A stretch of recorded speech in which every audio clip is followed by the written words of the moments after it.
But the globalists are pirates. Think about New York City, that was founded by Dutch but became the major pirate port. They would come from all the way from, Asia, pirates that roved out there and around Africa and Latin America and the Horn. And they would bring their goods to safe haven pirate ports. Well, what is Luxembourg? What is the Cayman Islands? What is the Bahamas? What is Portugal? What is Switzerland? Those are pirate ports. And if you study Skull and Bones and other globalist groups, they made their money out of the opium trade in the British East India and the Dutch East India Company, and they founded it with that, and they set up CIA exclusively in 47 out of the OSS, out of Skull and Bones, just a British chapter here in the United States. This is all history. This is mainline history. It's just not taught in schools.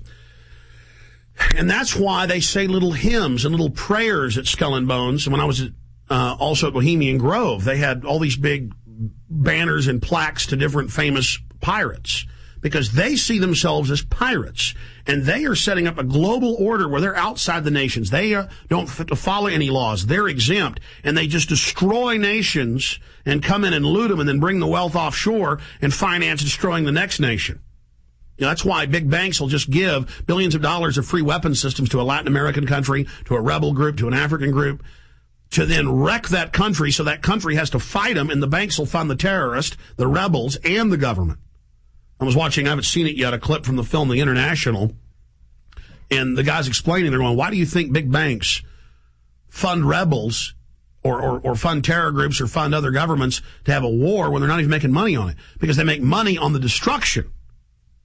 These are pirates. And Bob Chapman, I wanted to get your response to that, sir. I've never heard it more eloquently put. But you're certainly right about the drug trade. And most of the major families in New England and along the eastern seaboard were involved with the British, and that's the Cabots and the Lodges and the Forbes and all of them. And they were privatizing or carrying heroin, opium, from India over to China.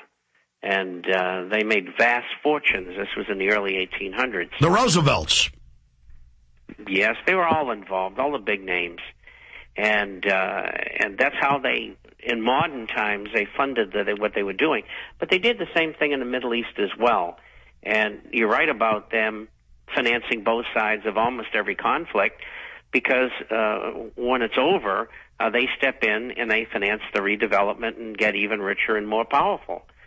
And this is the game that they play over and over and over again. Yet today we have radio programs such as yours and the Internet to tell the people what they're not being told in school or in the mainline media, that this is what these people do for a living.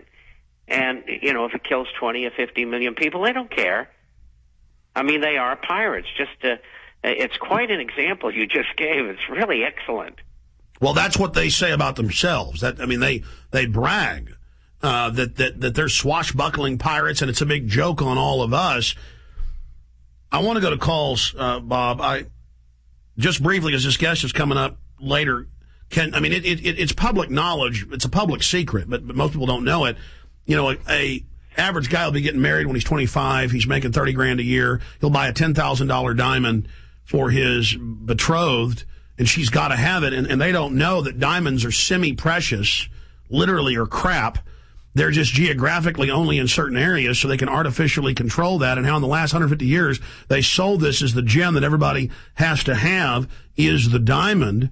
And it's another example of a total scam, a total cartel. Absolutely. There's enough diamonds in the world to bury it. I mean, they intrinsically, they have little or no value. And that value has been created by De Beers and others, but particularly De Beers, which is controlled indirectly by the royal family. And they're the ones who financed all of the projects in South Africa, and they're the ones that used Madison Ave tactics, especially during the after the turn of the 21st century,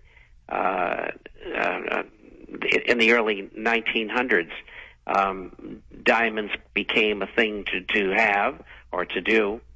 And when Rhodes died, everything he had was turned over to a trust which is controlled by the royal family. So, he did what he did when he did it, and all of that wealth returned to the masters. And he wrote that they were going to create a British Empire through international finance that would be behind the throne. And again, they geographically control the diamonds, where they come from, Australia, Africa mainly, a little bit in South America.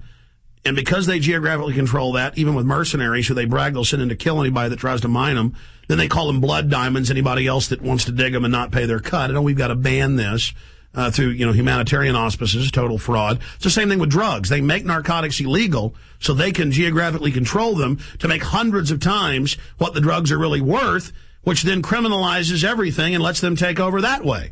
I mean, so they bring in the drugs, they bring in the diamonds, everything. We're about to go to Jake in Brazil, but he just hung up. Jake, I wanted to hear from you in Brazil. If you can get back in, we'd love to hear from you. But let's go ahead and talk to Kirk in Colorado.